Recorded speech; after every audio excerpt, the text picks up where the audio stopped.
each his own. Talking about busting loose, y'all.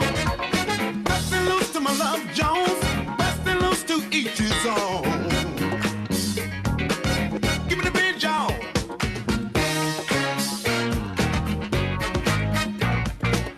I feel like busting loose. Give me the bridge, y'all. Give me the bridge, nah. I feel like busting loose. Busting loose. I said, Shala. Come on, y'all said. I said, Shala. Get it, y'all said. I said, Shala. Come on, y'all said. I said, Shala. Hit it, y'all said. Give me the bridge now.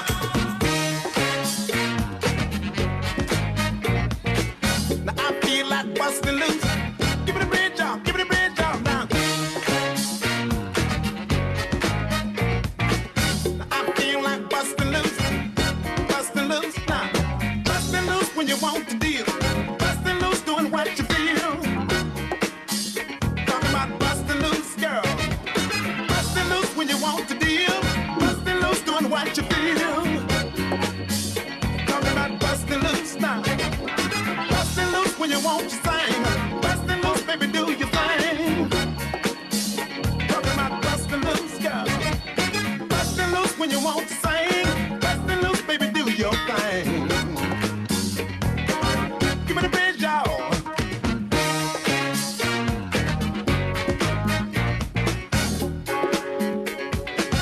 Give me the bridge, y'all. Give me the bridge now. I feel like busting loose. Busting loose now. Get on down. Get on down. Get on up, y'all. Get on down.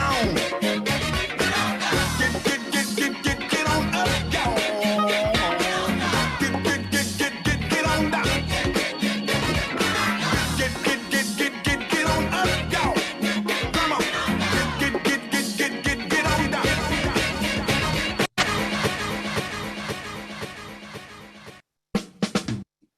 Welcome everyone to IF's virtual launch event. We will be conducting this meeting in English and Spanish. And so we have a couple of instructions for how to do that. To access the language channels, you will see a small icon at the bottom of your screen. If you are on your phone, you actually have to click the 3 dots that say more. And when you do that, you will choose language interpretation. And then if you want to and will be speaking and listening in English, choose English. And if you will be speaking or engaging in Spanish, please choose Spanish. We are going to test to make sure that we are in the appropriate language rooms. And so I'm going to ask the interpreters to test the Spanish room, and for Spanish speakers to give a thumbs up if you can hear the interpreters.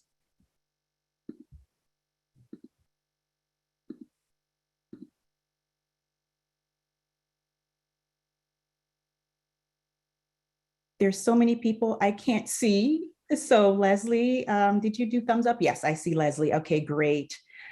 In the English room, I'm going to ask the interpreters to test to see if people have selected the English language.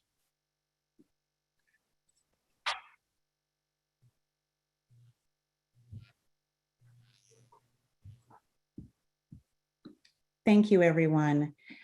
Language is not a barrier. To the contrary, when we have multiple languages in a space, we have multiple cosmovisions and multiple ways of understanding the world.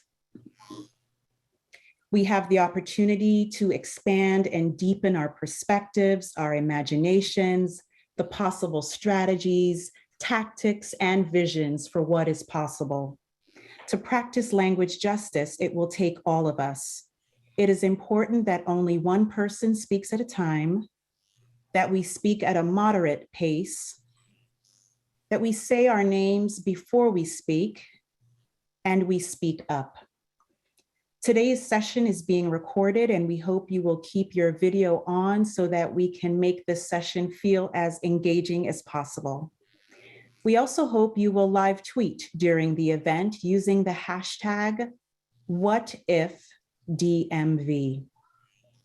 Given the number of people here today, we won't get a chance to respond to every question, but please share your questions in the chat or on Twitter, and we will follow up. And finally, if at any time during the event you are experiencing technical difficulties, please send a message to Clem. If you look on your gallery, you'll see Clem. He is supporting the meeting from a tech perspective. On behalf of IF, a Foundation for Radical Possibility, I am thrilled to welcome you to IF, The Story, a virtual launch event. I'm Yanique Redwood, IF's president and CEO. Before I share a few words, our vision, approach, and values. IF, a foundation for radical possibility. Our vision is that Black people and people of the global majority live powerfully, abundantly, and beautifully. In healthy, self-determined communities free of social, economic, and ideological violence. While our vision is utopic, it will not be achieved without a fight. Therefore, we will fight. And we will stand in solidarity with those who are also fighting for their lives. We achieve our vision by centering the leadership and expertise of Black people and people of the global majority in the Washington, D.C. region. Who live at the sharpest intersection of systems of oppression, in particular race, class, and gender identity. We believe that truth-telling is a part of healing, and acknowledging past and current racial atrocities is integral to justice.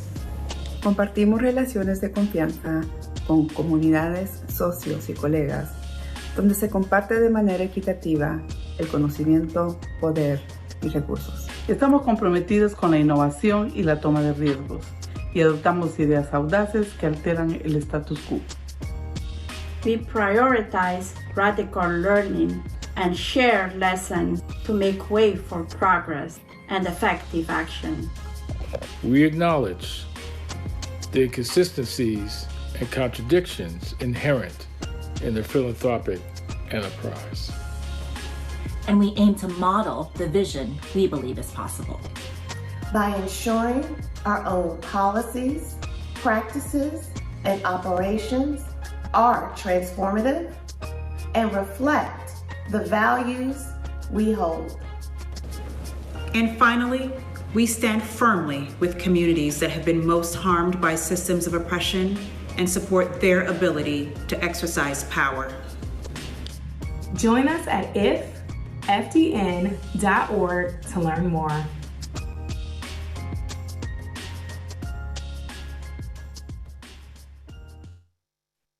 In 1935, a group of DC area workers came together to provide prepaid healthcare in a racially integrated environment, a pretty radical idea at the time when Jim Crow was alive and well. They created Group Health Association, one of the first HMOs in the country, and GHA sold its assets in 1994 and created the Consumer Health Foundation. CHF evolved over time from a focus on healthcare access to the social determinants of health, to health and racial equity, and now racial justice. And while the new brand is visually compelling and alive in so many ways, it is only a representation of what has been a long and ongoing internal transformation. We had many debates over the years. We asked ourselves, are we losing our health identity the more upstream we go? And yes, health is no longer as prominent a feature, but it's only because we recognize that we can't achieve health for communities of color if we don't achieve racial justice. We also made another important shift. We wanted to be community-centered. For the purpose of our work, a community member is defined as a person of color with recent lived experience of homelessness, housing instability, low-wage work, unemployment, or underemployment. We have a history of connecting with communities, but we began in earnest in 2019, trying to figure out how we center folks with this lived experience inside the foundation, from the board level to our grant making to our programs. It has meant getting in relationship with folks in our communities in a deeper, more sustained way. So our new name, IF, represents the potential we see to radically transform philanthropy and our society. I want to thank our first CEO, Margaret, and all board and staff members, past and present, for their visionary leadership. I'd like to now introduce our facilitator for the activity today. Marcus Walton is the president and CEO of Grantmakers for Effective Organizations. So when I met Marcus, when he first stepped into this role, I went to meet with him, and he said something that stayed with me. He said that engaging in racial equity work is effective. It's an effective use of philanthropic dollars. And I remember thinking at that time, when I thought of effectiveness, I was thinking of things that like operate well, right? Like how we process our grants, right? Or how do we support nonprofit capacity? Or how do we evaluate what we do? It was a very technical orientation to the word effectiveness. I had never put equity and justice in the same category. And so when we were thinking about who might moderate this event, Marcus immediately came to mind. And so I just wanted everyone to hear more about his vision for effectiveness in philanthropy. Marcus, welcome, and thank you for being here. Wow, thank you. I am, to say that this is an honor is an understatement. The video was so powerful for me. I'm still gathering my emotions. This feels like something that is so special and so far at the leading edge of how we think about our work to transform society broadly, that I can only be humbled in this moment. So again, thank you, Yannick, for the invitation, and thank the group for entrusting me with the honor of facilitating this conversation. I'll just briefly say that the Grantmakers for Effective Organizations, GEO, our mission is to, as a community of funders committed to transforming philanthropic culture and practices, we envision connecting members to the resources and relationships, like both are critical, that we believe are needed to support thriving nonprofits in the communities that we serve.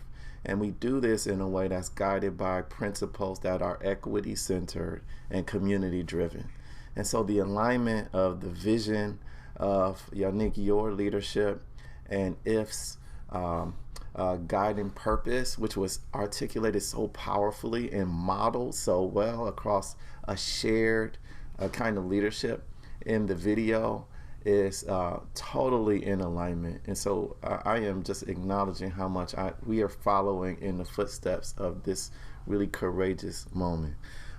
And also, I offer to each of you, as you already have the kind of assurance and confidence that's required to do this, that this is more than just a moral obligation, right? This is not a Dr. King moment as much as essential to our effectiveness.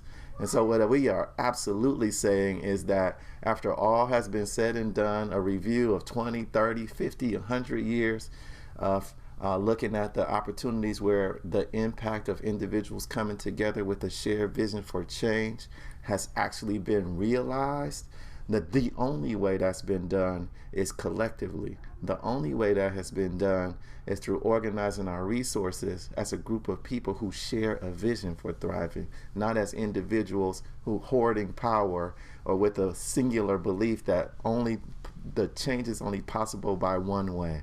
Right? So there's something in our collective genius that philanthropy has an opportunity to cultivate and respond to, as opposed to be a barrier or blockage for. And so we have to transform the way we think about culture, because culture includes our values, our norms, our belief systems, the ways in which we go about everything that we do based upon what we believe is possible. And so I want to honor this moment, honor IF, because the notion of radical possibilities is at the core of how I envision effectiveness in grant making. And so we have to create those conditions for us to reimagine and to do so radically. And GEO is a partner in this all the way, and my presence here is just one of many ways that I can reciprocate the generous demonstrations of support and leadership that have come from Yannick and so many of you in this audience. So thank you. And Yannick, can I also take it from here and just explain for a moment our order for today? Great, thank you.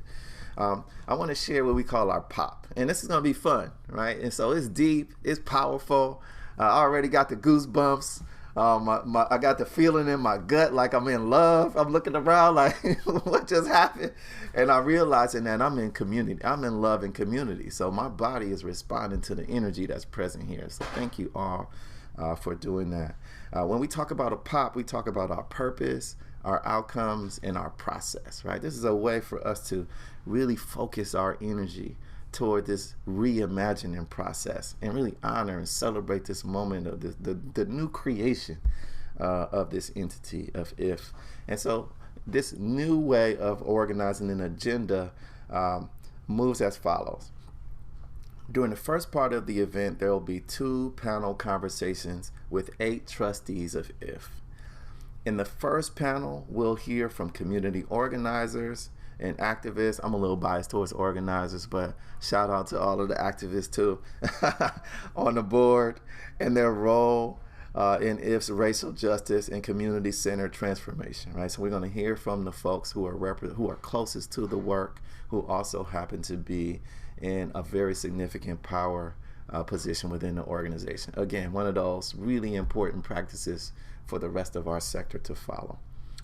In the second panel, we'll hear from community members who now serve as trustees on the IF board. Once again, at the leading edge of practice, really important for us to think about and learn from as we think about how the sector might reimagine itself and how we might be more effective as grant makers and supporters of communities and the nonprofits that serve them.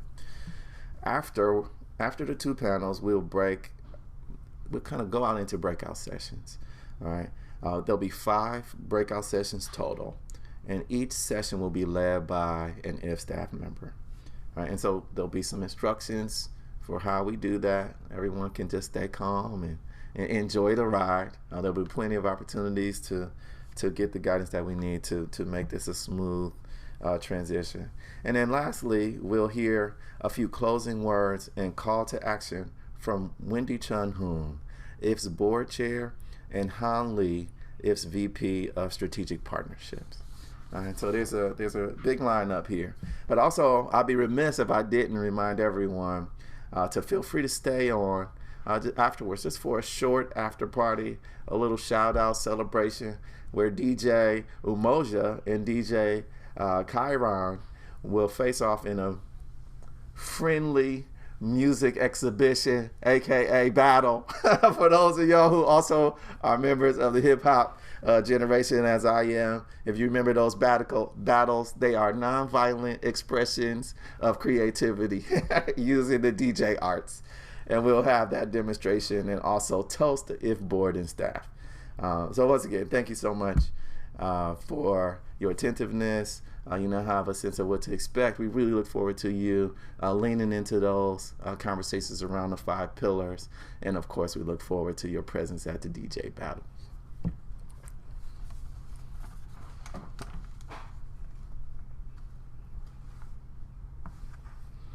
Okay, so this first panel, we will see Darakshan Raja, Sylvia Salazar, who is the current board chair, vice chair, and Wendy Chun-Hoon, the current board chair, in conversation with Yannick, IF's president and CEO. We're all getting ready here. Okay. All right.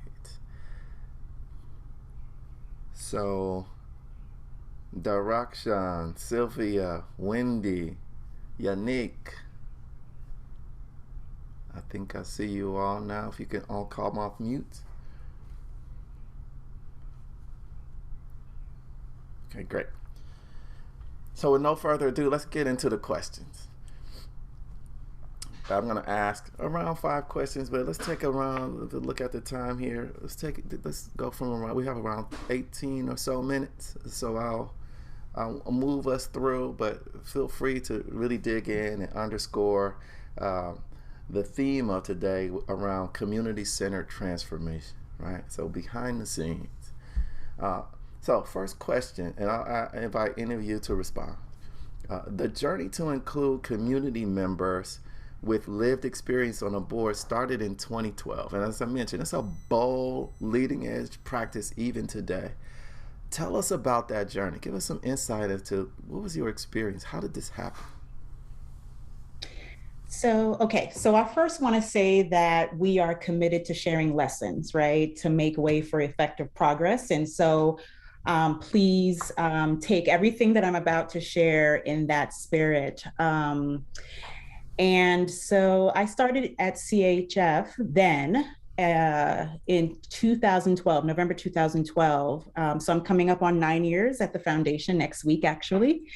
And at that time, we were on the leading edge in terms of conversations about racism happening in the sector locally, right? So we were talking about racism when few others would even touch that word. Mm-hmm. And I'm really grateful to Margaret, who's here, for her leadership around that and raising awareness about the impact of racism on people of color.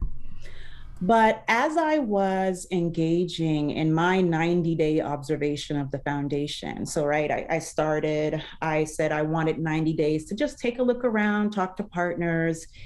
It really struck me that everyone on the board was either middle or upper middle class, including myself. And I just didn't believe that a board of middle-class people, even if we were diverse from a racial perspective, a gender perspective, could effectively advance this agenda. Heather McGhee, author of The Sum of Us, says race has been weaponized in a war on class. And in many ways, I agree. And so I thought we need people who are really struggling, with issues of poverty, to be in this decision-making body. And I wrote my whole report to the board, and I said, hey, it's great that we have all these folks with all these degrees, and we might be able to have some different conversations if we had folks with less education, is what I said at the time. And I'm grateful to Kendra for correcting me later when she heard me say this. What I really mean is less formal education, right? Because people who are struggling have their own education. They may not have these degrees that many of us have. So that's what I said to the board. And I brought it up to different people. And I just kept saying, we need more people who are impacted on the board.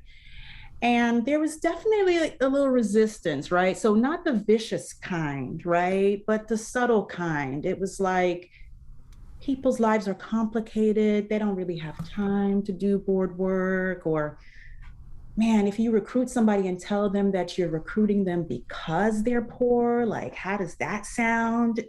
Does that make them feel bad? That kind of thing. And I understood all of that, but I thought we could get around these challenges and try to push it through, governance committee. And ultimately the decision was, let's recruit people who are close to people on the margins, right? Mm-hmm. And even though I'm a board member as well, I am and was the only employee of the board, right? So even though I disagreed, I wanted to keep my job, right? I was new, I'd never been a CEO. I loved my job, I wanted to stay. And so I said, okay, right? And help them recruit those with proximity. And that led us to recruiting Wendy, Darakshan, and Sylvia, who are here today.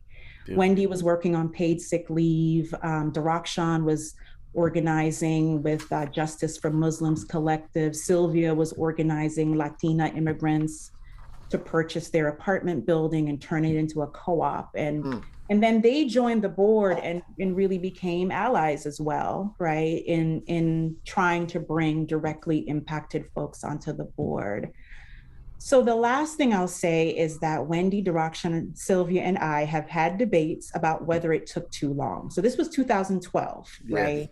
Yeah. And it didn't happen until 2019. And they can speak for themselves, but they believe that we had to get ourselves ready, right? So we wouldn't cause harm. And I agree with that to some extent, but I still feel like it took too long, right? I feel like we could have been, and we all need to be much more brave and get much more uncomfortable if we're ever going to realize what we want for our communities. So I do feel that, and I'm glad we're here now, right? So like 4 community members now on the board, they worked on our strategic plan, they're leading committees, they're contributing ideas for how we support grassroots organizations, speaking on behalf of the foundation. So I don't regret any of that. We're becoming a very different foundation. And so I'm really happy about that, even though I feel like, man, I wish we could have gotten there sooner. Gotcha. All right, well, you just laid the groundwork for, I think, an interesting conversation. We want to hear firsthand from some of the folks you named. Wendy, you were also a part of that thinking, that idea that Yannick mentioned. I would love it if you take us through some of the internal debates that Yannick just talked about. And as you all do this, just as a sidebar, I'm tuning into this group. I love the visual on the screen. It's like 100 people on this thing. I'm sure someone in this audience is wondering, how do you summon the courage? How do you develop the courage? How do you cultivate the bravery to do this kind of a thing? 7 years or not, it is not many examples that I can point to who have made this decision to this day. And so just as a just in the background, think about that question. But Wendy, give us a sense of what that experience was like for you and the kind of debating that went on. Okay. Yeah, thank you. So Wendy, I use she and her pronouns, and I'm going to go there, Yannick, right? You invited us to be candid and share. So I will share, maybe to your point, Marcus, about what courage did it take, because I was sitting there in it was my interview. And I saw the words when recruited, community led, or it was something akin to that. And, directly impacted was not the language used, but it was something conjuring that. And I thought in my interview, like, I think I need to say something like, yes, I feel like I belong here. Yes, I feel like I have something to offer. But I also felt like an imposter, because I knew I'm a paid, right, organizer, paid activist. It's like my day job. And yes, I care about community. And yes, at times I felt marginalized myself, but I was not living at the sharpest intersections of marginalization. So I think it took me a while to also like have that inner courage to say out loud in a place where I felt, also intimidated at times. I can't represent that. That's not actually who I am. That's not what I've lived. Even though we all experience otherness, right, at times. So I think that was like my first your invitation with the question, personal courage. I feel like it was maybe my second year, my first year on the board. And Yannick, you and I were talking, and I said to you, just, I don't know, out of nowhere, we might've been like meeting up for something to eat. I said, would Consumer Health Foundation ever consider having board members who are from the community with real lived experience? And I don't remember exactly what you said back, but it was something like, my feeling from that conversation was you were there, but we weren't ready yet. It was sort of like a yes, but not yet. And it made me just want to like scratch under the surface of the conversation and be like, wait, what is that about? Oh no, my phone is ringing. Sorry. Anyway, by about year 3, I felt like we had turned that corner in our conversation. And I felt like we were almost kind of agitating to bring this question to a head. So I remember, I'm sorry for the phone. I remember, Wendy, that's just me. I'm just saying, keep it up. You're doing fine. You're killing it. You're killing it. Awesome. Nice. I remember you and I were talking about how do we bring this conversation to the board? So it was the first time I think I was in a really facilitated role with the board, and asking, okay, are we ready to be like majority community led? And I went into that conversation thinking, all right, this is a no-brainer.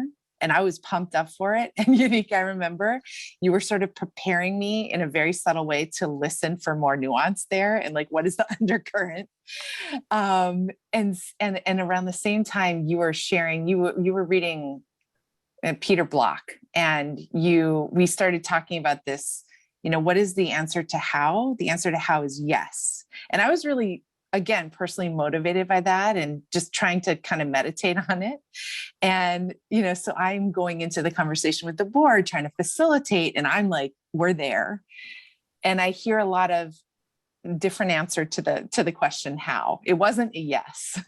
And, I think it was technically more like, what does community led mean? Does it mean, what does majority mean? Does it mean, 50% plus one is sort of where we got to? It wasn't like, yes.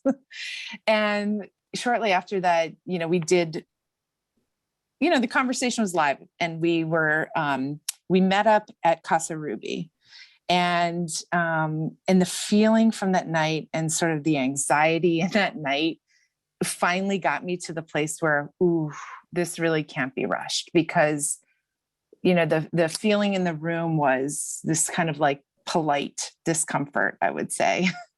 We weren't bringing all of ourselves. We weren't sharing all of ourselves. We were cautious. And that's when I really felt like, okay, we're not ready. We need to do some work. And that's when, we engaged Two Brown Girls.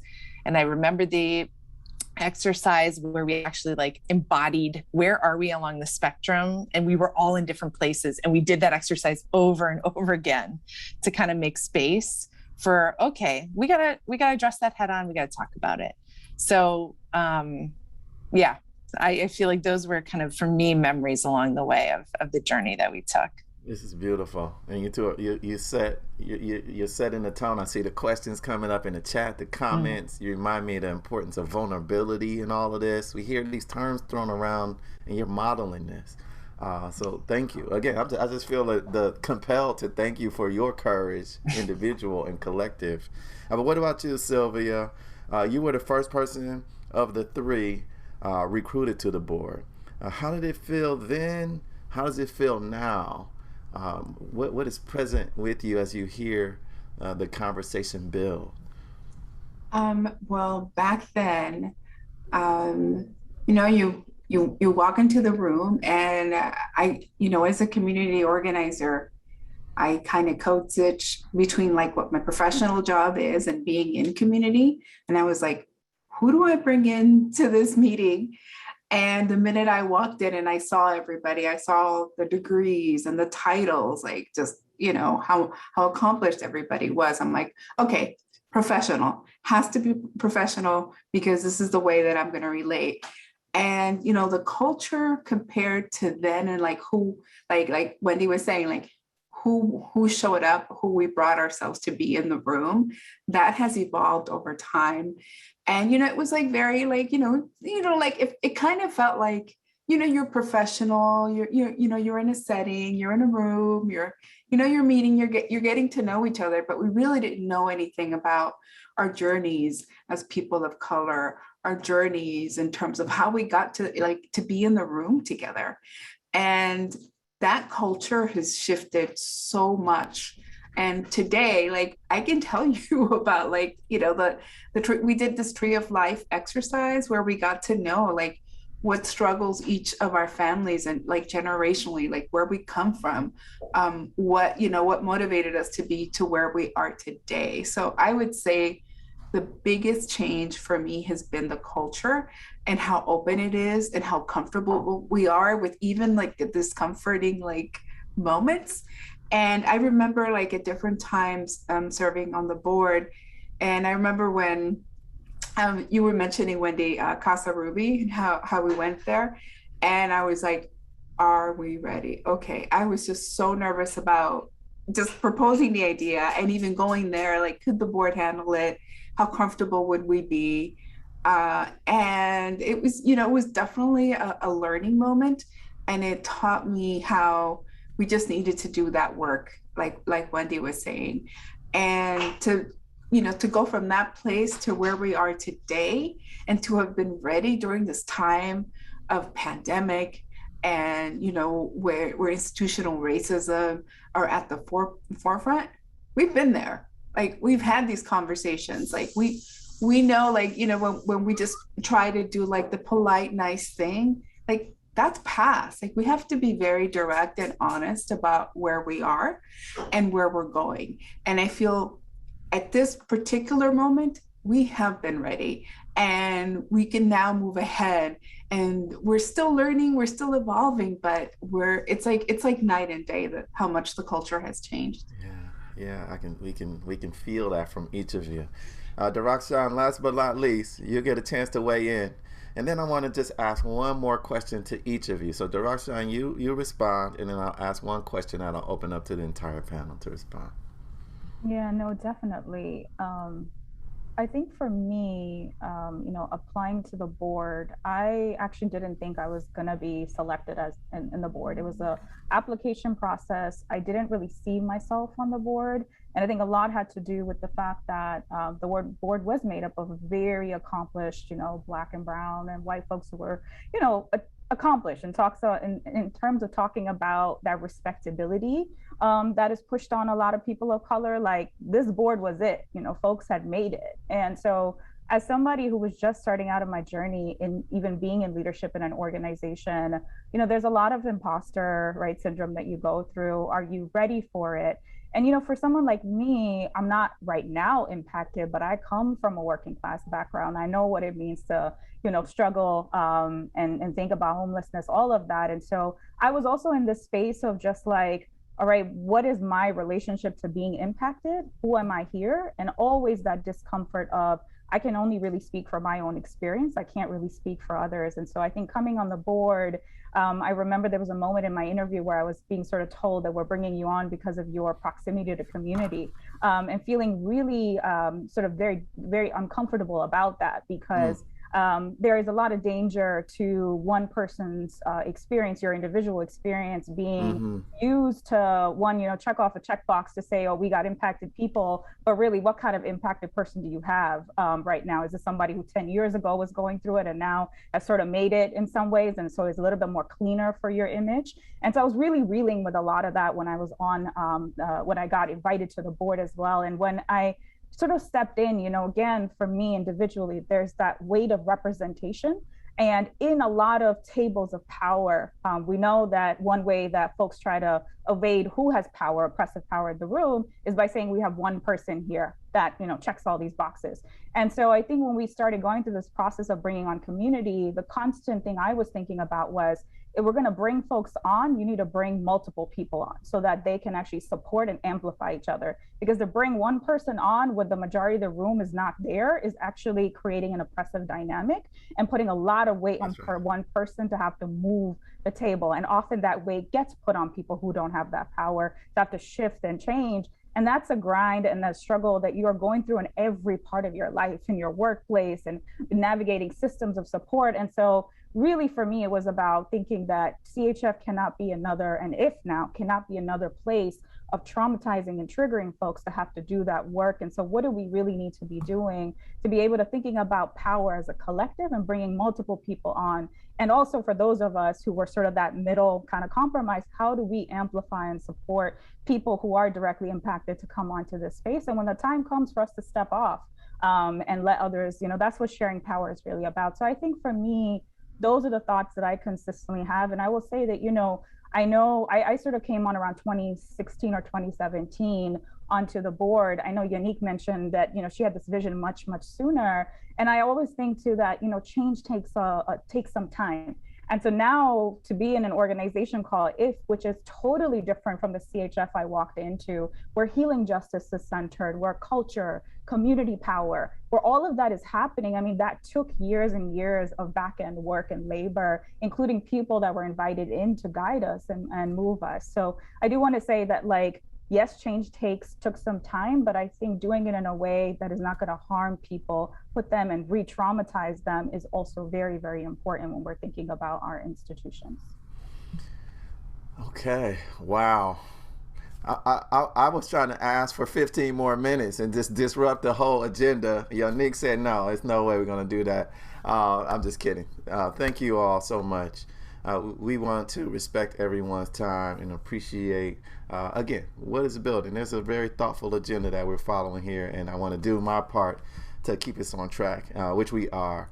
I don't know how you put such precise, thoughtful, and very intimate details into your responses in such a small amount of time, but definitely I was able to feel what you were conveying as much as hear and experience intellectually what you were saying.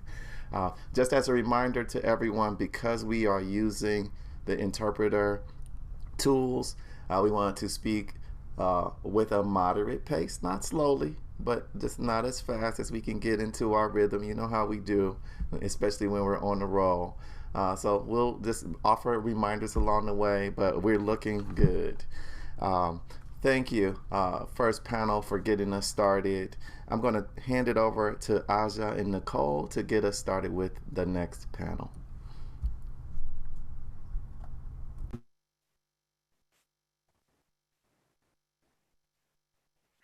Beautiful.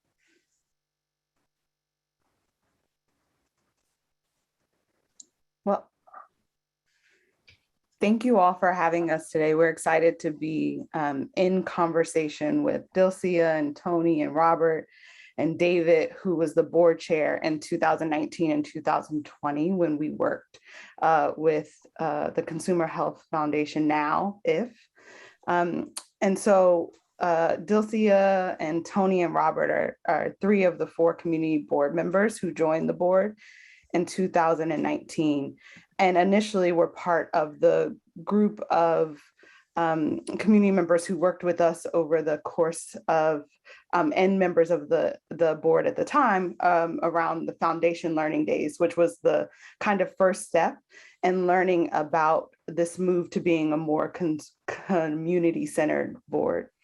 And one of the things I just wanted to say about the Foundation Learning Day before we jump into questions for the panel was just that it was a real design challenge for Aja and I as we were designing the agendas for the Foundation Learning Days.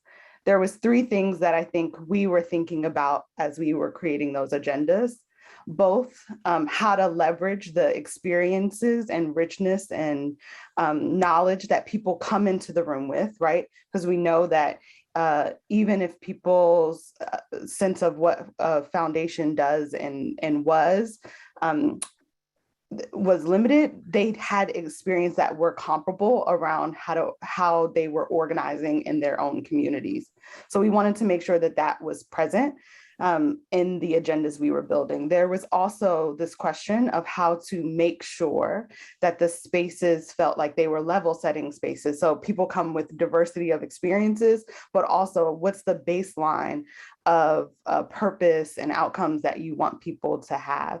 And the other thing was like how to make sure that there was so much content to cover. How could we do that and really narrow and focus in three spaces and 3 times that we gathered? And so it was a design challenge for us, and one that I think I'm curious to be in conversation with the rest of the panel about how it worked.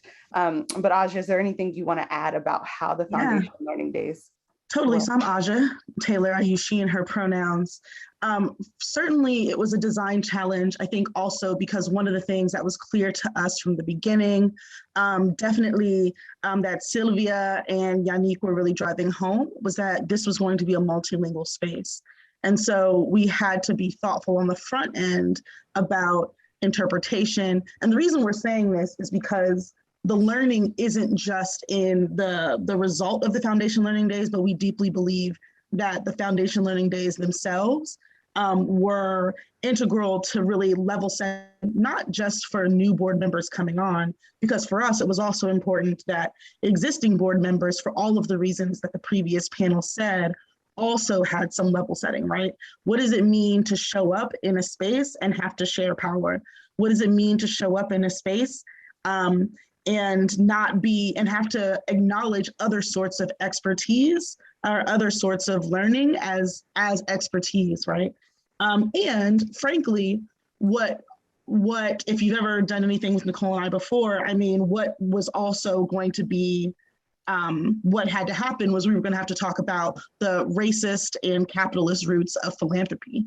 And so part of it was like, to, you know, the foundation, is this something you all, are you ready? Because there's really only one way to talk about the roots of philanthropy. And the roots are deeply and inextricably tied to racism and racial capitalism. And so having space and having other philanthropists be in a place of self-inquiry also felt really critical. So it wasn't just people who were new to a board experience undergoing this sort of transformation, because what was clear was that this entire board was going to be going through a transformation. And so really excited to be in this conversation with Robert, Tony, and Dilcia.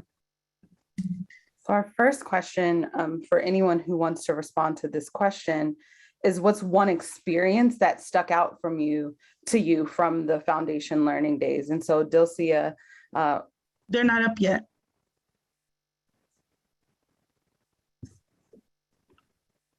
There we go. Hi, there we go.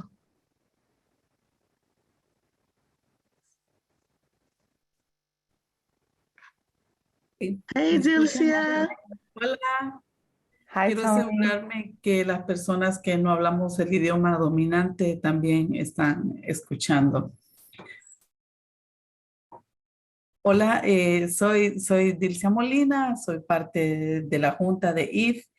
Y bueno, una de las cosas que más resonó en mi mente, y no solamente en mi mente, sino que también en mi corazón, cuando estuvimos en esos días de aprendizaje que yo agradezco muchísimo, fue precisamente poder ubicarme en esta otra concepción sobre la filantropía, y no solamente una concepción, sino que en una práctica de otro tipo de filantropía.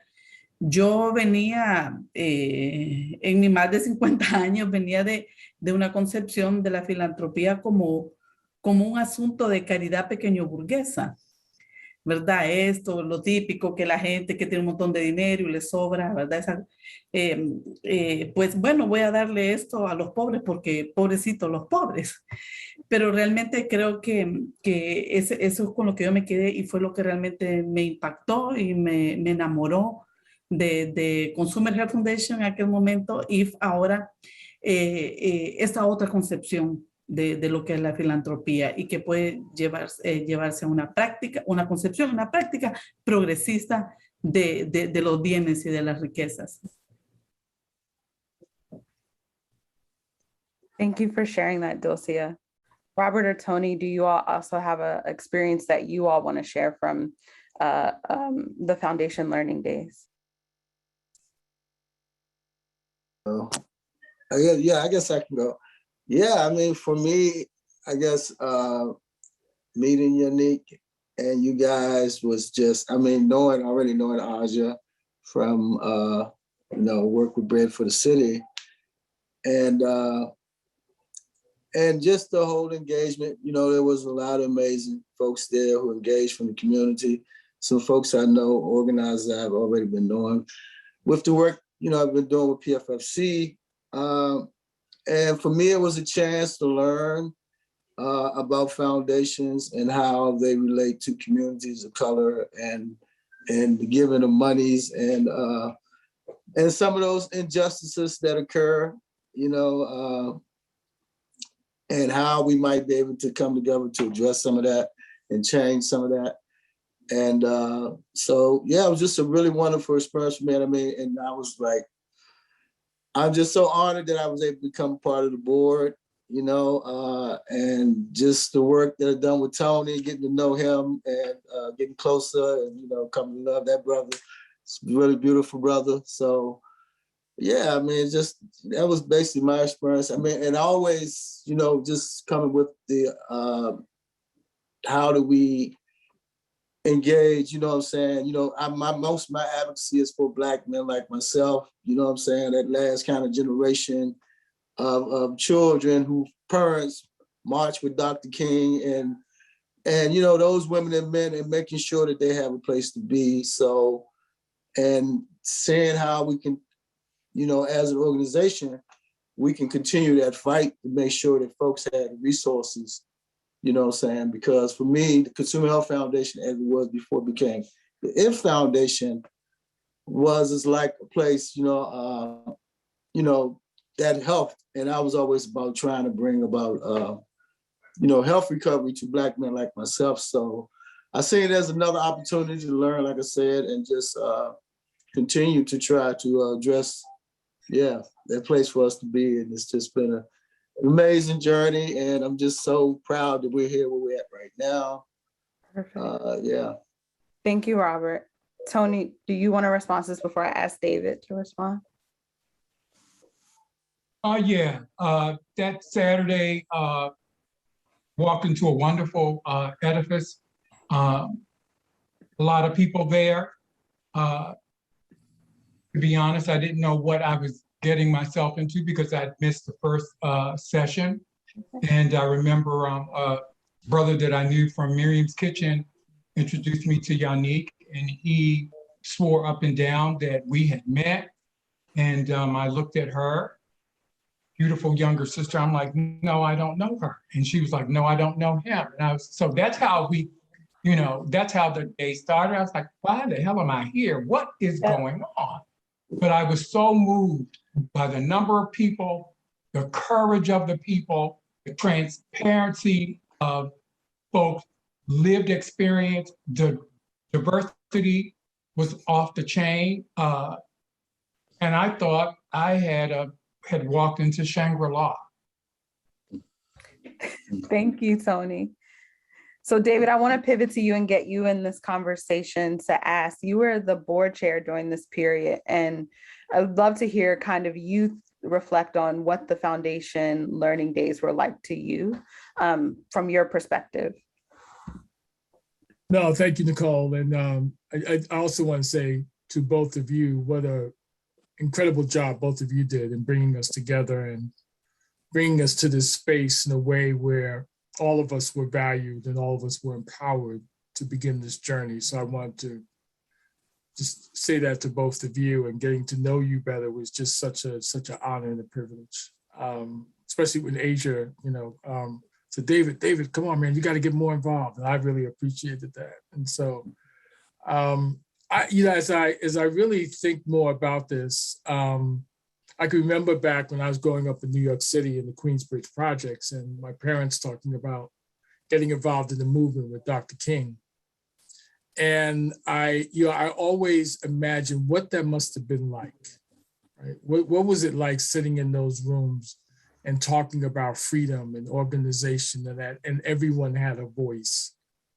And I always hoped that even as a child going through high school and what have you, that I thought, I hope that one day I get an opportunity to be in one of those spaces, that one day maybe I'll have my opportunity. And for me, seeing William and Robert and Delcia, I remember Delcia very well. I remember all three of you very well, being involved in those days. I thought, here it is.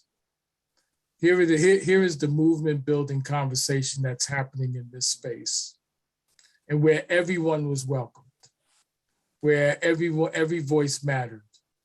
And from there, we had to think about, who were we going to invite on the board as a means of now some power sharing. And it is one of the most, I have to tell you, it was one of the most moving experiences that I've had. And hearing from all of you was just life-changing experience for me in a way that centered not only my work on IF, but then the Community Foundation, but just my work overall.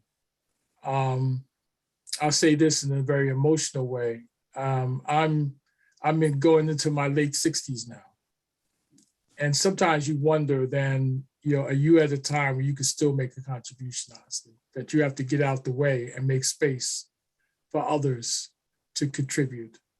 And seeing that day and seeing all of you and how you participated on the board,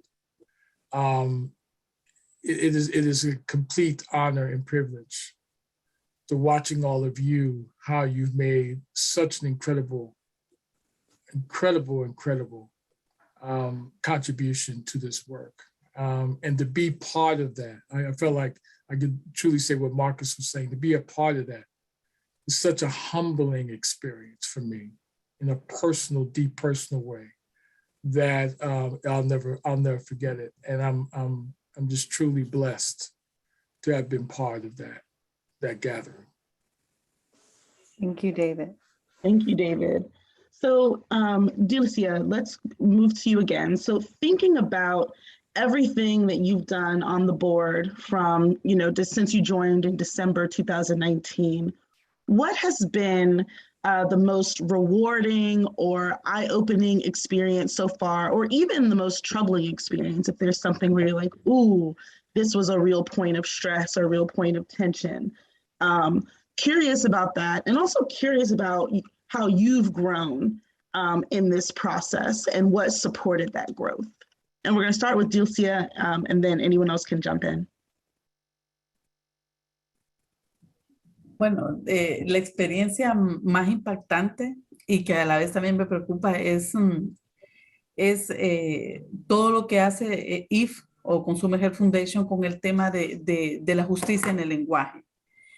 Creo que eso me ha gratificado mucho y me ha permitido ser incluida. Soy una persona monolingüe, ¿verdad? Que está tratando de mejorar el idioma dominante, pero el hecho de que esta institución, IF, realmente se ha comprometido con la justicia en el lenguaje. Y aunque ahora en muchas instituciones, en muchos espacios y en muchos contextos de justicia social, la gente habla mucho de la justicia en el lenguaje, pero realmente la práctica de la justicia en el lenguaje yo la he visto en pocas instituciones y una de estas es IF, por supuesto.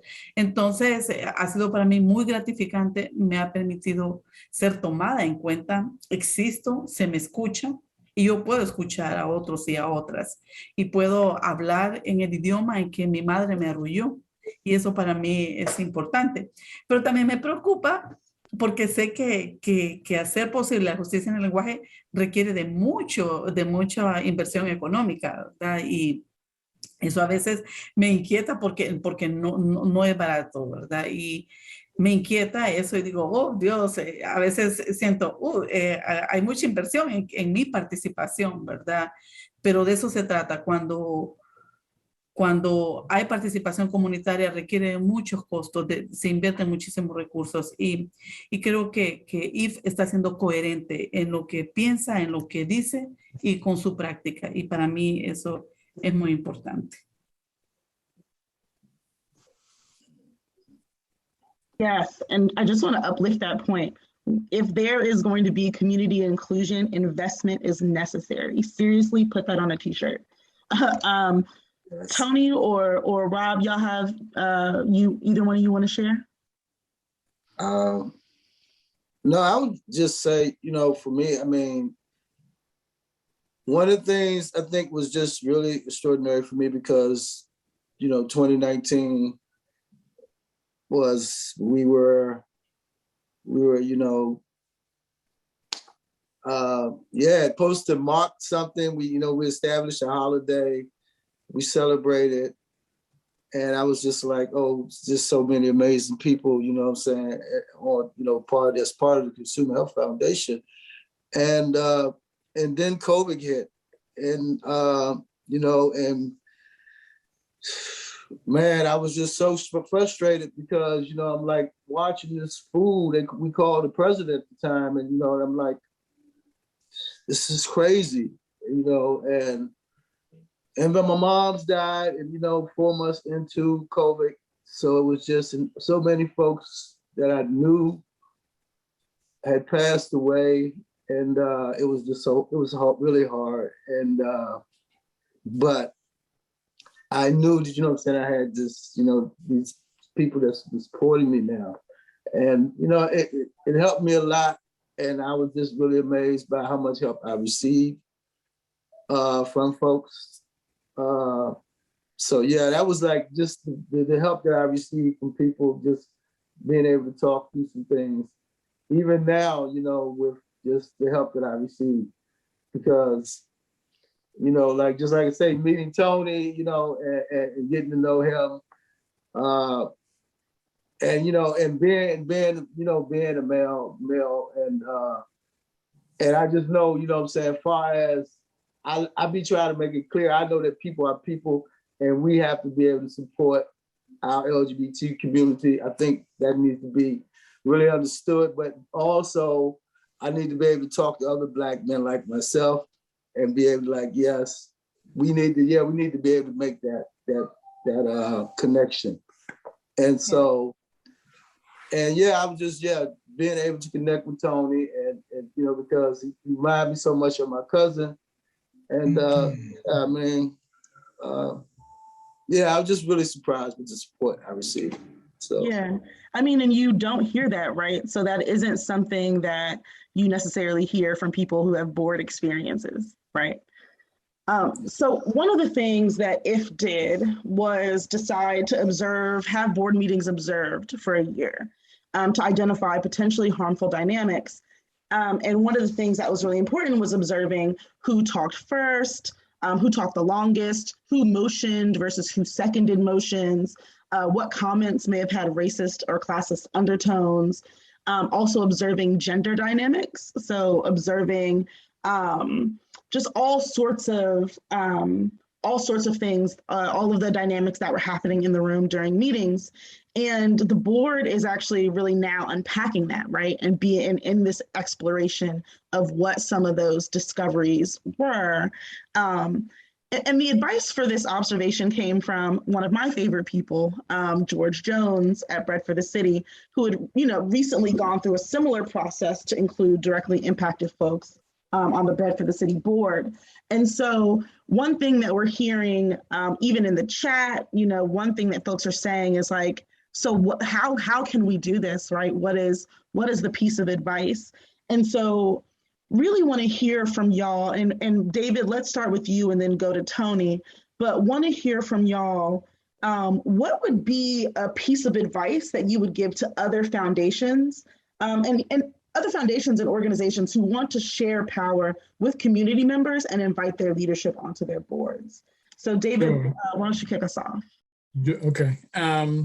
Well, yeah, this was when, I was very cognizant when chairing the meetings. And it was, I would say the advice is to have people observe, because sometimes you get so ingrained in the business of the meetings and what you're trying to accomplish and the agenda that you may forget, right? Who to call on and what have you. And so I think that having observation, then having some, frankly, unpacking after the meeting is very important, and being open to that unpacking is extremely important. I would say, just from my experience in chairing the meetings, I literally, and I like to hear from Tony and Robert and Delcia, this worked. I've never heard from you directly, but I would just call on people. I remember calling on Delcia and say, okay, Delcia, you want to second the motion, don't you, Delcia? And she looked at me and she would say, oh yes, I want a second. Or I might say, Tony, you want to make the motion to approve the minutes, don't you, Tony? And Tony said, and then he looked at me, David, so I say the motion to approve the minutes, and I say, yes, thank you, you know. Or Robert, I would say, you want to make the motion, don't you, Robert? That seemed to work. I certainly want to hear from, Nicole and Asia. I like to hear from them, but sometimes just literally calling on people and bringing them to that space where they are part of the real resolution and dynamic of the meeting is as important. And as we began to do that, I felt that there was a higher comfortability in being able to speak out, where before there was reservation that's not unlike any time you join a new organization. But then as meetings went on, you see Dulcie is shaking her head. As meetings went on, then there was a sense of being very comfortable. And then I thought what was important as we began to get new leadership with Wendy, who's doing an exceptional job. Then we began to put leadership and call on leadership for Tony and Robert and Dulcia and put them in leadership positions as committee chair or what have you, that then they took on the leadership. And so, it just blessed me to see that they're taking on then higher levels of leadership. And that's what leadership is about, is building then higher levels of leadership in a way that then others feel empowered to take that on. And that was the mission all along. Tony. Yeah, couple of things. I see you smiling, Nicole. I have missed the two of you each learning session. But I knew you guys were going to be there. You all were going to be there for the mood that you set and your strategy. It just brightens my day. As we're all so busy, most of the time, Saturday is your day for you to do what you want to do. And I'm like, why am I going to this place or these people? I had heard of CHF through Whitman Walker. So I'm going to try and be brief and talk at a good tone. But since Robert outed me, y'all know me, I keep it 100. My previous advocacy work is for Whitman Walker Health. I've been managing HIV for 31 years. I also am the chair of the George Washington University Community Advisory Board for Cancer Awareness for the LGBTQ community. I also work with Robert at Miriam's Kitchen, and I advocate for housing. So I'm pretty busy, but I get to bring all of who I am, that lived experience. And what I would say to other foundations is this: be inclusive, make space for folk with a lived experience, and make sure that they're heard, that they're able to give their input. One of the most profound and exciting things with this whole experience for me was to be a part of the participatory grant process, where we got a chance to sit with community members, some who had direct involvement, had benefited from some of the folk who were organizations who were seeking grants. And we got a chance to sit down and divvy up the funds that we were given and to give them to each organization. I will tell you that before I began that work, just going through the learning days and attending a RAG event at Howard University, because I come from the hood, I'm a little progressive. I've been in some really nice environments. I've been invited to the White House 3 times. So I've been some places, but I never forget my roots. I went to this RAG event, and there was Black upper and middle class. There were champagne and everything, hors d'oeuvres. And I walked in there and I thought, I don't belong in here. I just don't belong in here, and I was very anxious. And mentorship. I had, on that day, I got a chance, that event, to talk to David for a minute. I said, man, I don't belong up in here. He said, but you do. He said, you do. You would not be here. You did not belong here. That's right. I never forgot that, David. I would say be inclusive. And one of the most profound things for me, we all talked about this too, is you get to bring all of who you are. And I'm going to stop there. Beautiful. I was going to say, I think we're probably coming up on our time and want to pass it over to Marcus. And just a few things that I think I want to just continue to reinforce is the new folks came in with questions and considerations, and other board members who had been on the board had questions and considerations. And I think the thing that I know that IF has done really well is to not make anyone wrong for the questions and considerations that they're bringing to the work, but really seek to say, there's not a table that we're building that we're inviting you to, but together we're building a new table.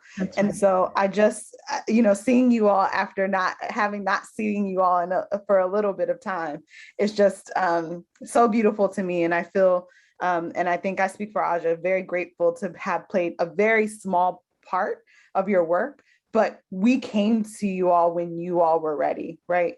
Both the folks who were newer board members joining and the foundation. And so you can do more with willing spirits and you belong everywhere that you show up. And so feeling just really grateful for all of the work that you all have done. Aja, did you have closing before we turn it over? Yeah, just honestly, 2 sentences. The thing about readiness, and that's what I would add in terms of like, what is the thing to say to foundations? Be ready. Right? Do the work of getting ready, because the things that Tony said, that Robert said, that Dilcia said, are things that in the beginning, in our initial meetings with Yannick, with Kendra, with Ria, they manifested that. They were clear that they wanted people to belong. They were clear that they wanted people to have, that they wanted to be able to share more of themselves and have people show up as their full selves. And what you're seeing is not a testament to Foundation Learning Days, but is a testament to the work and to the work of being wrong sometimes, the work of making missteps, the work of being pushed, the work of getting frustrated, the work of not getting it right? All for the sake of getting it right. And this is just really beautiful to see. So thank you all so much. And yeah, Marcus, it's on you. All right, well, let's take a breath real quick and acknowledge that presentation. Thank you, Aja, Nicole, panelists, part 1 and part 2. Just let me just find my reaction. Where's that heart emoji? Boom, there we go. Let's keep this responsive, let's keep it grounded in culture. Y'all know what I'm talking about, the call and response. I see you out there nodding the heads, all of that. Thank you so much for your time, attention, contributions. I'm going to hand it over to Lisa now to talk a little bit about healing justice before we get into the 5 pillars and the breakouts. Thank you, Lisa. All right. Thank you, Marcus. So hello, everyone. I think I'm coming up on the screen, but my name is Lisa, and I am the Creative Communications Manager at IF. And I am so grateful to be able to share the space of mindfulness and intentionality with each of you. So I will be leading us through a grounding and breath work practice that will help each of us find and remember our center. So I want to begin by introducing to some and acquainting or reacquainting with others the definition that we use for healing justice at IF, a Foundation for Radical Possibility. And at IF, we borrow from Kara Page's definition, and Kara Page is a Black, feminist, queer cultural worker, curator, organizer, and memory architect. And I love that phrase, memory architect. And she states that the concept of healing justice identifies how we can holistically respond to and intervene on generational trauma and violence and bring collective practices that can impact and transform the consequences of oppression on our bodies, hearts, minds, and spirit. So in other words, this means that as an organization, IF believes that justice cannot happen without healing. We believe in centering practices of rest, rejuvenation, resilience, beauty, and joy from the vast spectrum of systemic harms that continuously permeate and reach us from various angles. We do so because we want to see members of our communities and ourselves not only survive, but thrive. And we truly believe that these moments of healing and recovery cannot be sacrificed in our fight for justice. So in order for healing to take place, it is important that we connect with our bodies and our breath So I will be connecting us or guiding us through a short grounding exercise to help us find our center. And as Marcus pointed out at the top of the hour, to feel, imagine, and acknowledge the various emotions, thoughts, and sensations we are embodying in this moment in order to be mindful of what comes up now and throughout the rest of our time together.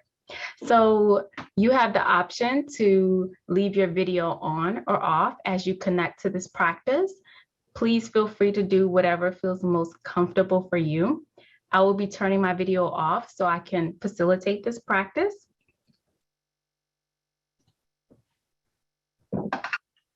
So first, let's find our center by closing our eyes and then connecting to our feet on the floor and finding an upright posture or position.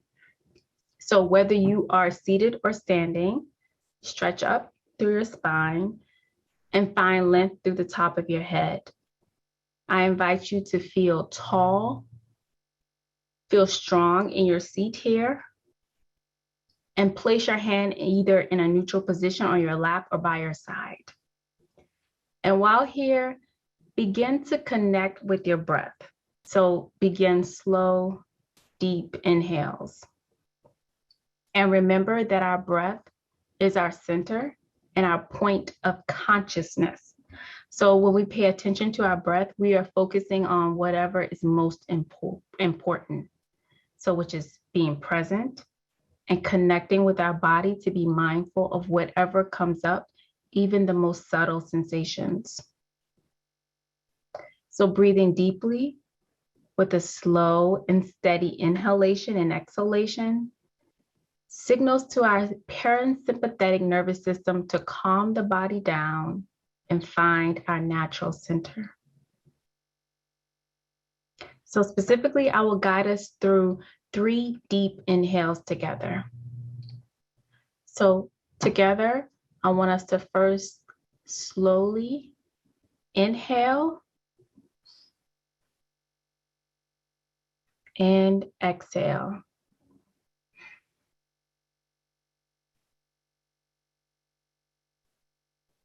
Again, slowly inhale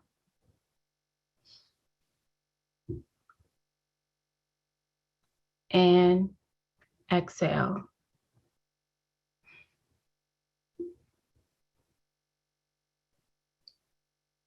One more inhale.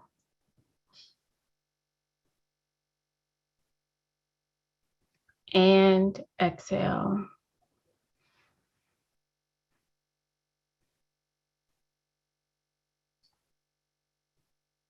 And before you open your eyes, I want to remind you that this space of calm, of peace, of perspective is always available to you. You can always return to this point for reflection, for capacity, or to find your center whenever you need it. And throughout the breakout sessions, I invite you to pay attention to whatever is coming up and to be curious about what that means for you. You can slowly open your eyes and I welcome you back into this space. And I turn it back over to Marcus. Thank you, Lisa. Again, I wish there was a finger snapping emoji on Zoom. Let's work on that one. I'm still returning back to center here, but as we do so, I will take us to the next phase of the agenda. Everyone take your time. We have more than enough time. It's ours. We're together again. Thank you for hanging in there. There's still a large number of us on the journey. As someone said there, it was absolutely beautiful. Appreciate it. We're going to move into the breakout sessions. This is the final of the 3 phases of the agenda, the two panels and now the breakout sessions. As my colleague Clem lines us up, I'll take us through the 5 sections, the 5 pillars, and remind everyone that each of these breakout areas represents one of the 5 programmatic areas for IF, right? And so culture, as you see there, actually community and power first. Culture is just, I guess I'm biased. I always go to that one first. But healing justice, institutions and structures, reparations and economic justice. And so with your permission, Yannick, I'm going to move us to the slide, to the rooms, the pre-assigned rooms. And Clem, if you can give me a signal there. Okay, we're good to go. The only thing I want to add is there are so few people that didn't select a room. I'm going to move you to your own separate room, not to be a distraction to the main room. At that point, I will join, but the only process you will need to do is click breakouts. The list of rooms will appear and you can select individual rooms that you want to be a part of. Thank you so much, sir. With the nod, I will go ahead and open it. Please do, and everyone will return around 5:45 or so for some closing remarks, and then a little bit of a celebration. So thank you so much for your participation and presence once again.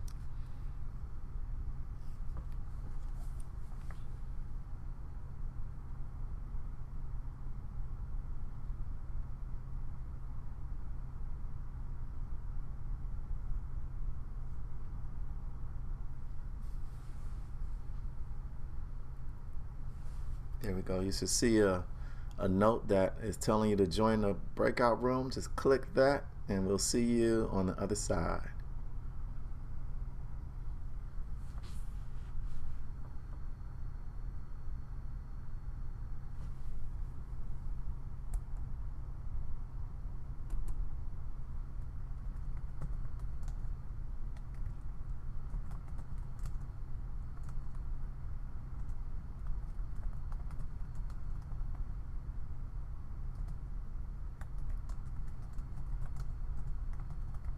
Those that stay in this room, this is part of the healing justice. So it can begin because you didn't select the room. If you want to select the room, you would just click on the breakout and select which room you want to be a participant in. Okay, thank you so much. I see we are coming back into the main room. Oh, there we go. Thank you. Again, lots of folks remaining. Thank you all for your participation, for hanging in there. Goodness gracious, what a special experience. Leslie in the healing justice room, I'm just saying, she talked about connecting from the heart, and it's absolutely something that characterizes my experience of our time today.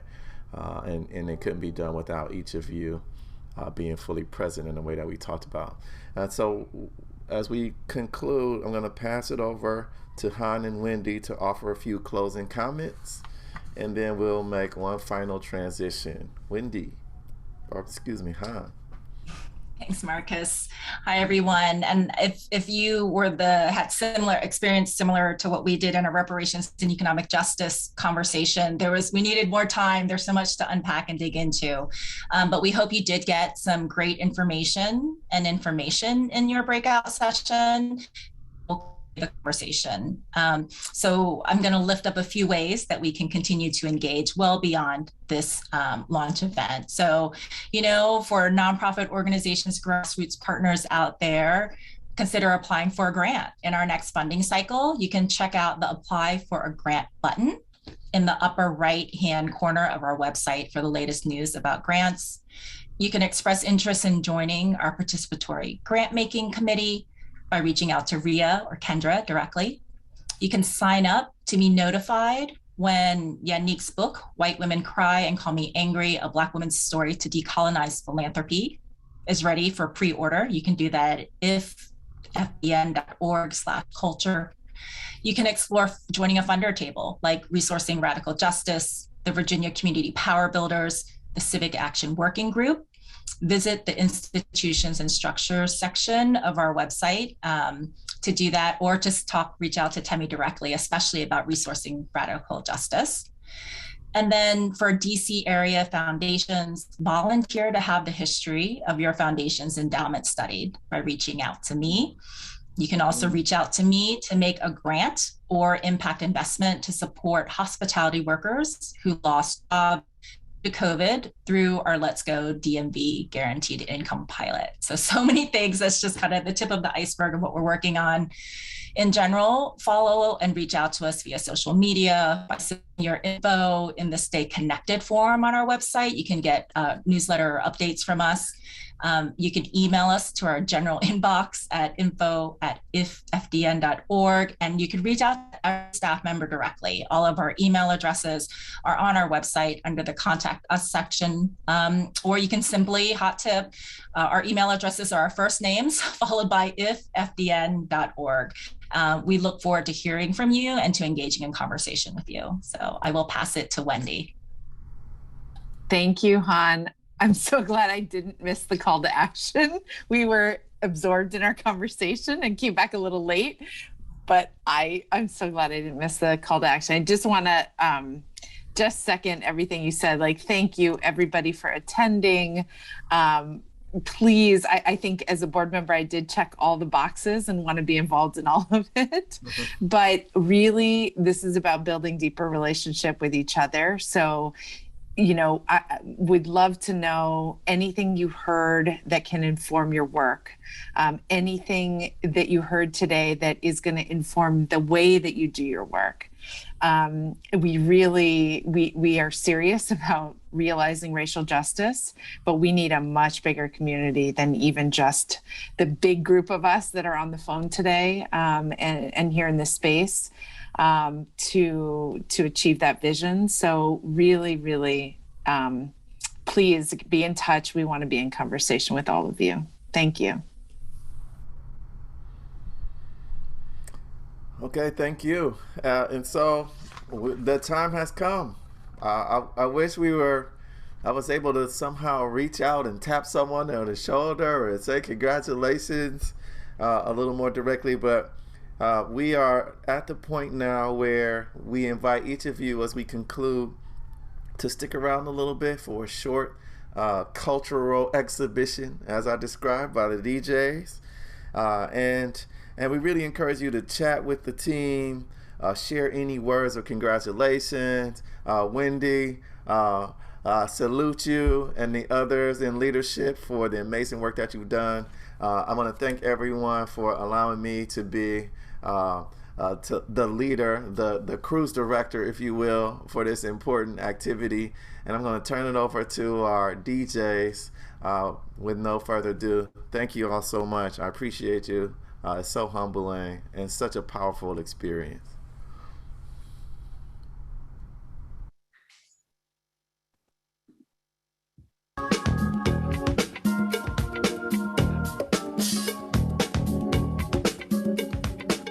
What you got until you get what you need, y'all.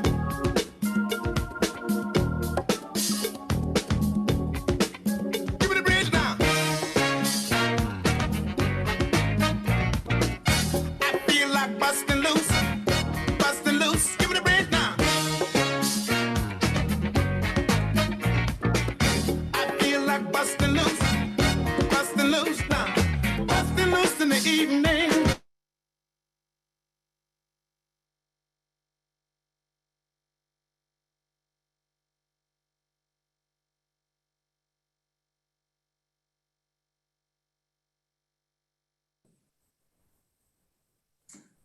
Hey, Marcus. Hey, everybody. I think we started the happy hour or the after party. The happy hour versus after party, the both. The happy hour and after party. 1 2 1 2 1 2 1 2 1 2. Happy hour. I think we were gonna start off with DJ Dirakshan, and I'm not DJ Dirakshan. I didn't say your DJ name. I think. Marcus, you said it before. What was it? It's DJ Kiran. DJ Kyron. I wasn't even sure if I was going first, but I'm happy to go first. I told Yannick we wanted ladies first. Okay. Save some for me, Dirakshan. Save some for me. Is there another way? But before you start, I did have a prompt. I have a prompt for folks. I'm gonna put it in the chat, but I will read it to you. And this is the chat. I want y'all to jam, but think about this question. The question is, what if possibility, project, or initiative are you most excited about? And what are you gonna do to tap in? When are you gonna tap in?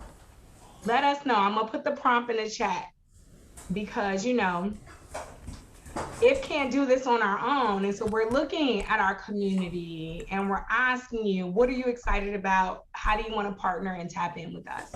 As Han just talked about. All right, I'm passing the mic.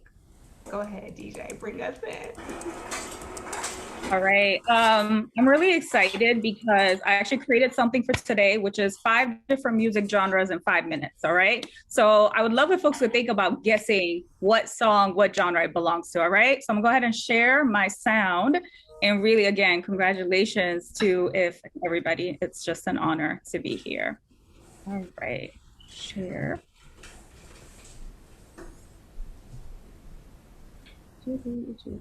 Computer audio. All right, let me know when the sound starts if it's good.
Hey, what?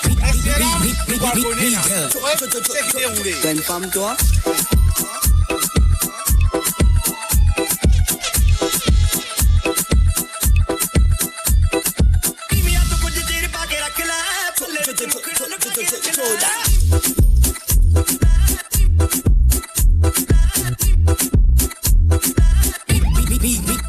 Miguel.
All right, y'all. That was 5 songs, 5 different music genres in 5 minutes.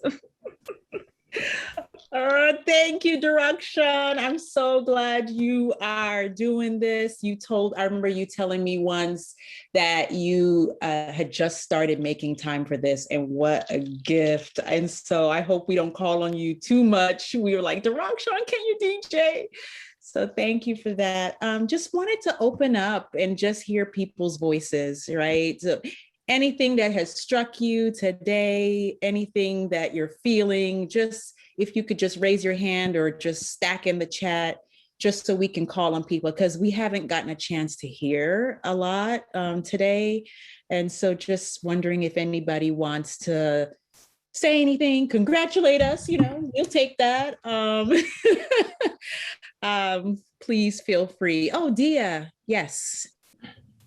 Congratulations and congratulations on the book.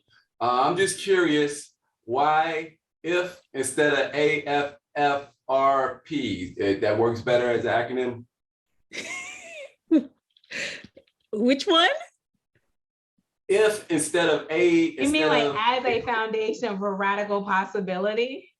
Yeah, if is not the why if instead of AFFRP? That would be that would be too hard. What? And it almost sounded like AARP, right? Right. I'm getting old. I might be able to AARP in a second, but y'all didn't want to, make that for the old people. Is that why? Jenny, well, do you want to take it, or I can talk about like if, just like. Yeah, go ahead. Go ahead. So, in our first iteration of like rebranding and what we could be and should be, this is like last year and some change. Somebody had put Innovation Foundation, and a person from our team, and in the parentheses they had if. And so we didn't really like Innovation Foundation, but we loved if as the acronym and the possibility of if. And we struggled because we felt like people were going to want an acronym. Yeah. People were going to say, like, you can't just be if. You're going to have to break it down and tell me I and F. And so we really wanted if internally, right? But we needed our board to get on board. And so we gave them some acronyms, and we said Insight Foundation, we said Innovation Foundation, we said Indigo Foundation, and it was one more, Ignite. We said Ignite Foundation. And then we also said just if. And folks were like, oh, like, I want us to stand for something, but people really liked if by itself and the possibility that if gave us, right? Just by itself is we're saying if as the possibility. And the board We went through some talks about it, but essentially folks came out and said, no, we are IF without an acronym. And then for people that needed the acronym, we wouldn't give you an acronym, but we could give you a tagline to further explain why IF was just possibility.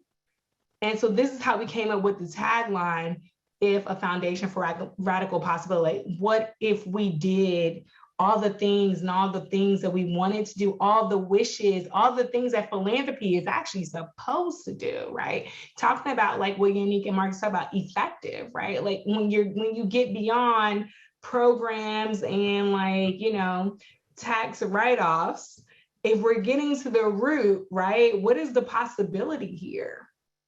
And we wanted to represent possibility, essentially. And we felt like IF gave us that. Anybody else want to say something? Arthur. I want to not just want to say, I want to say that, of course, congratulations. And I want to say that I feel honored to be, while you guys are moving through this process, to be involved in the transition that you're making. And also, I'm surprised, I'm shocked from the very day I walked in your office that you even made me a part of it. So I appreciate that. Oh, thank you, Arthur. It's always good to see you at those Healing Justice Labs and grant making. So yeah, it's really great to have you. Anybody else before we hear the second DJ? Andrew. Hey everyone, I just wanted to say that. So I've been at the Meyer Foundation since 2010. And I think the first memory I have of being at the foundation is when the Consumer Health Foundation held, they held like a really big event where they talked about the disparities of the health in the city, on the east side of the city and the rest of the city. And that just stuck with me ever since then. And that's probably one of the memories that I always bring up in everything I talk about. And this whole relaunch of you all and IF is just a big piece of that legacy, I think, is that's just going to continue going on. And I'm just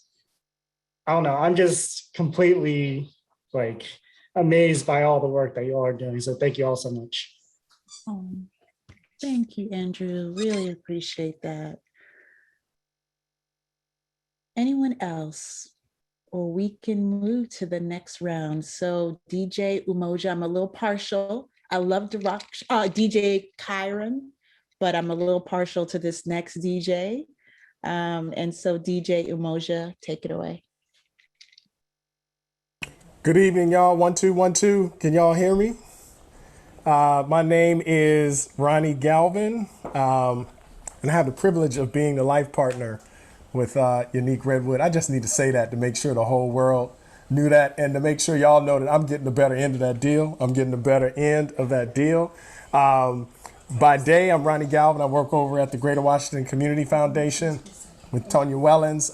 Tonya and I are part of a DJ group. We're actually trying to get DJ Kiran into the group. It's called the Quintet. We all started spinning during the pandemic, so we really don't know what we're doing. We're just experimenting. So by day, you know, I am Ronnie Galvin, but by night, I am DJ Umoja. And if you know anything about Umoja, there's a Kiswahili word which means unity. And so we are invoking unity. Congratulations to, let me share my sound here. Congratulations again to the foundation formerly known as the Consumer Health Foundation, now known as IF. We give thanks for you to all of the board members, past and present, to other foundation partners. I'm stalling here, y'all, to get my sound up. To other foundation partners, to nonprofit partners, government and corporate partners, we give thanks for you. Welcome. And to freedom fighters all over the world. Like, we acknowledge your struggle. We see you and we feel you. And to the amazing staff at the foundation, and I think the word is a foundation for Radical Possibilities, I'd like to put a motion on the floor to change the indefinite article A to the definite article the foundation for Radical Possibilities. I wanted thee. Yeah, I know. I wanted it. I'm feeling you, Timmy. I'm feeling you. We're going to work on that. We're going to work on that. And so to the amazing staff over there, Nebo Robjohn, Han Lee, Tammy Bennett, Kendra Allen, Ria Pugueda, and to the indomitable, to the epitome of grace, poise, and power, Dr. Unique Alicia Redwood. Her fierceness and ferocity, all in one. There's a song out there that captures the spirit that y'all bring to this work, and I'm gonna lead off with it right here in 3, 2, 1. Let's go.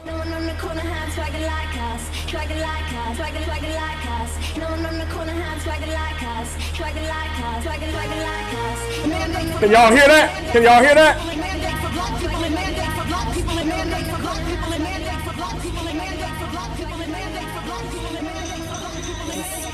Louder, louder. Let's go!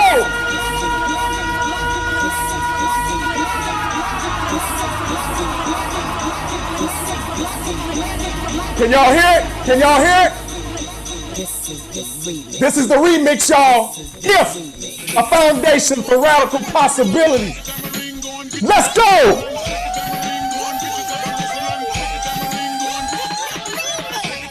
This is the remix.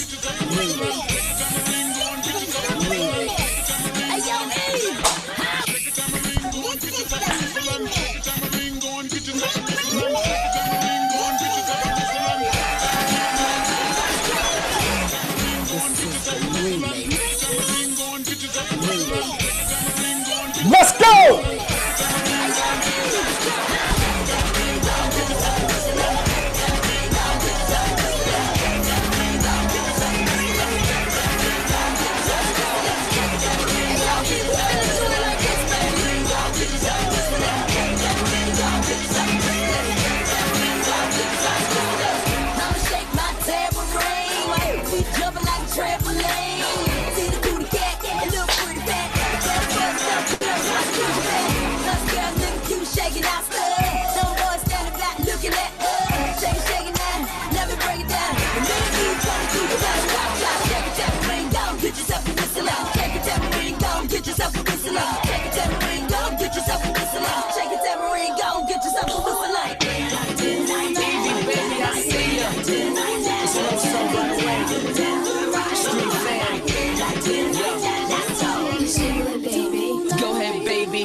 I see you, Tonya Wallace.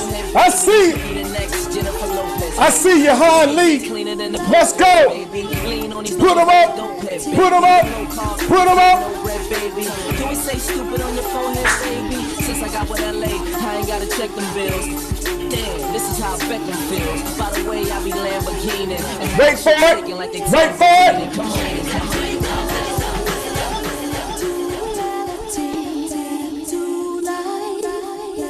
If we adore you.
We've been waiting all our life for a foundation like this.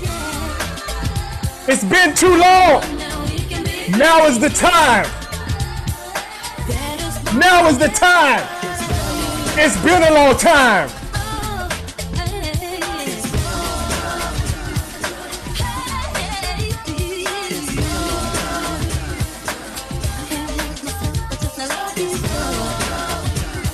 I see you, Marcus. I see you, Marcus. Let's go.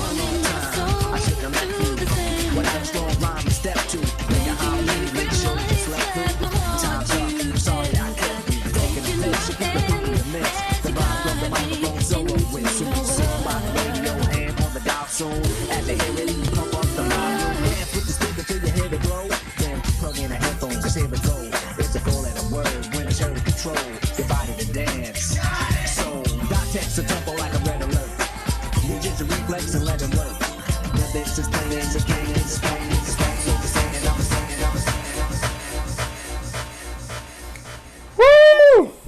Let's go.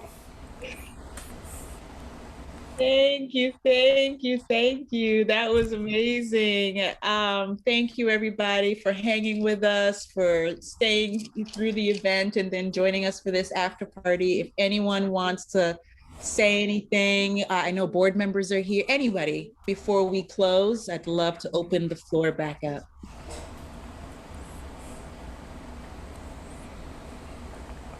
I just want to say thanks for all the ripple effects, and especially for your absolutely central, essential initiating role with resourcing radical justice. Wow. Yay!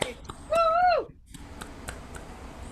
Thank you, Bridget. It is so wonderful to work with you on that advocacy committee. We form like a little family. Thank you.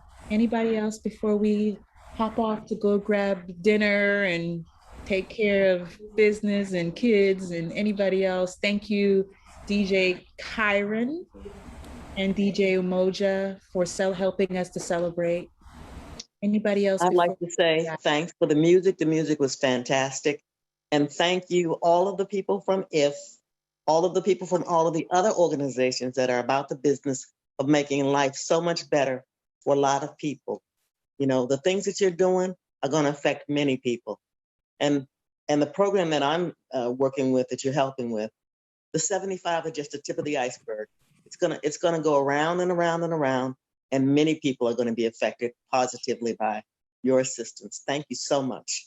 Oh, thank you, V. So great to be working with you on that project. For those who were part of the Reparations and Economic Justice Breakout, you heard a little bit more about that work that V started, and we are honored to be a part of. And I saw someone, oh, Cynthia, there's the name. Okay, please come off mute. I think I have. Can you hear me? Yes. I just want to say thank you. Congratulations on 9 years at the foundation and this launch of an exciting new venture that has been so long in coming. As somebody who was a grant maker, now it's been over 20 years ago that I left the Meyer Foundation. I am so excited to hear about what you're doing and here to be supportive in any way that I can.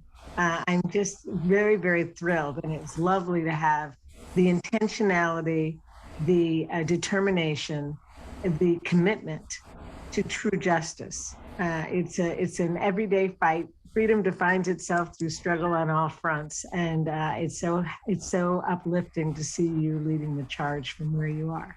So thank you. Thank you, Cynthia. And I also want to just shout out the staff at IF. I mean, the board. I mean, the one of the reasons that I stay in this work is because of you all. Like it used to be all about the work for me, all about the work, produce. And now it's really about the people that I get to do this work with. So just want to shout out the staff and board of IF. You all are just amazing, always pushing the boundaries, pushing yourselves. It's just amazing to be a part of this momentum. So thank you. Last chance, last call for any last comments before we wrap. Hi, Unique. It's Tanya. Just want to say onward without fear, onward with purpose. Oh, thank you, Tanya. Tanya is on our board. So thank you, Tanya. And I will wrap unless somebody has an urgent thing to say and they're going to jump in. Gracias a todos por venir y estar con nosotros ahora y celebrar este día tan importante. So thanks to everybody for coming today and celebrating this important day. Thank you, Sylvia. All right, well, we will see you. We will see you in the virtual world and we will see you again in the Zoom world. I'm positive of that. Take care, everybody. Good night. Thank you for being here. Bye. Good night. Congratulations. Thank you, Night, DJ. everybody. Thank you, Marcus. Thank you for your beautiful facilitation. Yeah, thank you, Marcus. Thank you. Thank Thank you. you. Congratulations. Thank you. Yes, thank you, interpreters. Interpreters, thank you. Thank you, everybody. All right. Take care. Thank you. Thank you, Clem, for Yeah. tech support. Viviana, Diamond, Yeah. Kyle, thank Wait, you. is that the kids back there? Is that the kids? Is that Those are the my twins? nieces. Well, my kid, my big kid. Yeah, oh. Hey, Alana. They said, you know, I've been dying to meet Ronnie and the kids, and now I finally meet them. How y'all doing? Thank you so Good. much. Doing what you do. Let mommy do her work. He's great too. Mommy. Yeah, you got I thought that's important. You know she's 25, right? No, She's you don't still, look no still mommy. Still mommy, okay. Oh, well, congrats. Thank you. Thank you, family. All All about right. love. Take Bye-bye. care. Bye-bye.